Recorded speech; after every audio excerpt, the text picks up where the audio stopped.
Hello Scrolls fans, my name is Smogan and I'm very happy to welcome you to this video chronicling the King of the Beta tournament, an invitational set up by Dialects to, showcase some of the best talent in the beta version of Scrolls. This matchup will be a best of 3 between Blinky and Magpieman.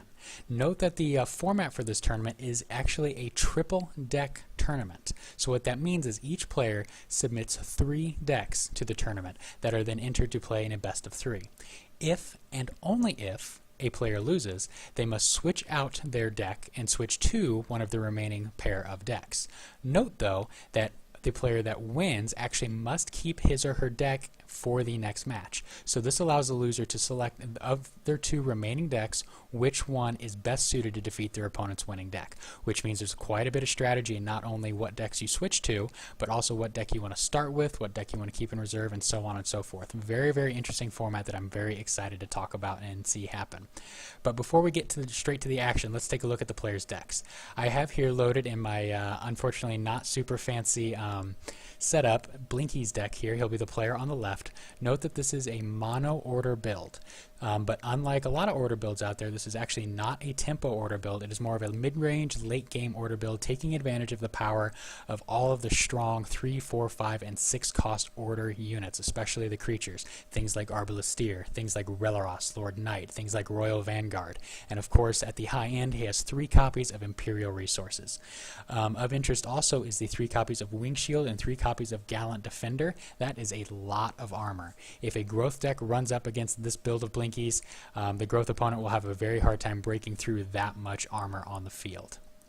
Moving over to Magpieman's deck, he is actually playing a mono energy range build. For those that are not aware, mono energy range builds tend to take advantage of the super powerful Bombard, and well, any ranged creature they can throw in there. So not only do you have things in the early game like Dust Runner and Hired Smuggler, but you have mid-range threats like Cannonetta, Oculus Cannon, and Storm Runner, and then up to the Gravelock Elders and things like that, that all have ranged and can ranged attacks and can take advantage of those Bombard plays. What really interests me about Magpieman's deck is how many one-ofs he's using. He has 1 copy of Desperation, 1 copy of Iron Whip, 1 copy of Overdrive, 1 copy of Piercing Projectile. So basically what he's done here is he sacrificed some consistency for quite a bit more flexibility in his deck. And then comparing that to Blinky's build, Blinky has 3 copies of everything that he can, and only the one Arbalisteer that he has 2 copies of. Everything else is a 3F. So a lot more consistency in Blinky's deck, a little bit more flexibility in Magpieman's deck. So this will be very, very interesting. But that's enough about what the decks are. Let's go ahead and see them in action. And I do apologize for this white spot over here. This is a bug with the replay mod and spectate mode. So Blinky will have the honor of going first, and he is playing, of course, that order deck. Doesn't have anything quite at the start. Taking a look at Magpieman's hand, he has a little bit more. He has a Dust Runner into a Hired Smuggler into his choice of 3 drops. So a very strong opening hand for Magpieman. Though he does I thought he was going to sacrifice that. He plays out the Dust Runner right away, right in the middle. Turn over to Blinky, who doesn't have a lot in his deck to do in the early turns, so he just passes on to Magpie, who will probably lay down that Hired Smuggler, goes up to 2 resources, and the Hired Smuggler comes down in front of the Dust Runner to protect it from any sort of shenanigans that Blinky might have. So now Blinky's 3-drop, and he does have one in Wing Shield, will have to go on the side of the board rather than anywhere in the middle. So the early advantage is to Magpieman. Won't be able to get a kill from the Dust Runner. Does go ahead and sacrifice 2, 3 resources and plays out a Storm Runner, plays it down to threaten the Wing Shield as best he can. He could do a Bombard play next turn and potentially get quite a bit of advantage depending on what Blinky's able to lay out here. He goes up to 4 resources and plays a Ducal Skirmisher. Note his positioning so the Storm Runner can't get attack off on both units, perhaps anticipating that Bombard. Magpieman still on 3 resources, moves his Hired Smuggler up to the middle and plays out a Storm Runner. So he chose not to go for the Bombard play, instead drawing a Structure Scroll off the Hired Smuggler and risking Blinky being able to kill that Hired Smuggler. Effigy of the Queen is sacrificed. That is good against energy, of course, but look what he's done here. Instead of playing out that unit, he has played out Focus and Blessing of Haste on the Ducal Skirmisher. That is a lot of attack coming in. I count 8 total attack, 6 of it Relentless, 3, 6, 8. That is going to clear that row. Wow. Excellent play by Blinky. He trades 2 scrolls for 3 of Magpie's and gains quite a bit of board advantage. Magpieman falls, or was ahead early, but now has fallen a bit behind. Goes up to 4 resources, chooses not to burn yet, instead lays out the Cannonetta. That allows him to save his burn for next turn when the Wing Shield is on 1 countdown. Blinky lays out Royal Vanguard as his 5th turn play and passes the turn back to Magpieman. Both players are combating for that middle idol.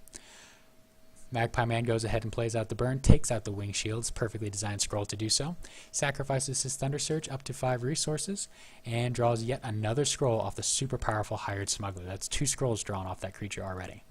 Blinky has sacrifices his Roasted Bean Potion. I thought he might play it to try to move up and kill this Cannonetta, but instead he's comfortable just laying out another Ducal Skirmisher and dealing a little bit of idle damage. Magpieman's turn now. What does he draw? He draws a Gun Automaton. Gets rid of it immediately to go up to 6 resources, and he'll play out an Oculus Cannon. He plays it in Blinky's row, in that 4th row. So perhaps he'll play something in front. No, he chooses just to bombard.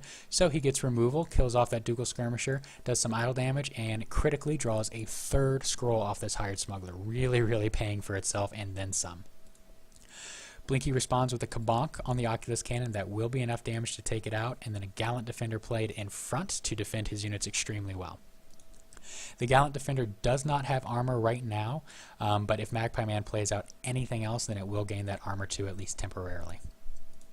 So Magpieman's turn here. He has a burn ready, chooses to take out the about to attack Skirmisher rather than the Royal Vanguard, and sacrifices a Gravelock Elder to play out an Automaton Forge.